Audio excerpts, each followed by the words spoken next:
যে ডরে না রয় সর্বশাসনে ভয় রক্ত শ্মশানে।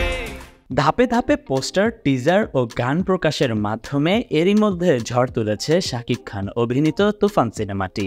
সোহাগ চাঁদ বদনি ঘুঙুর পায়ে দিয়া নাচয় সখী তোমার দেখি পরানো ভরি। এছাড়া আর মাত্র একদিন পর ঈদে প্রেক্ষাগৃহে মুক্তি পাচ্ছে চলচ্চিত্রটি। তবে এখনও মুক্তি পায়নি ছবিটির ট্রেলার, তাই ভক্তদের উচ্ছ্বাস উন্মাদনারও শেষ নেই। আর ট্রেলার মুক্তির আগেই ট্রেলারের বেশ কিছু দৃশ্য ফাঁস হয়ে গেছে অনলাইনে। ফাঁস হওয়া দৃশ্যে শাকিবকে বিধ্বংসী রূপে দেখা যায়, পাশাপাশি হাতে অস্ত্র ও বিভিন্ন তুলকালাম কাণ্ড ঘটাতেও লক্ষ্য করা যায়। অবশ্য ট্রেলার মুক্তি না দেওয়ার ইঙ্গিত দিয়েছিলেন পরিচালক রায়হান রাফি। সম্প্রতি তুফান সিনেমার অন্যতম প্রযোজক মহেন্দ্র সোনি ফেসবুকে লিখেছেন, ট্রেলার রেডি, গান রেডি, পরিচালক রায়হান রাফির অনুমোদনের অপেক্ষায় আছি। তিনি বললেন, মুক্তির আগে আর কিছু দরকার নেই।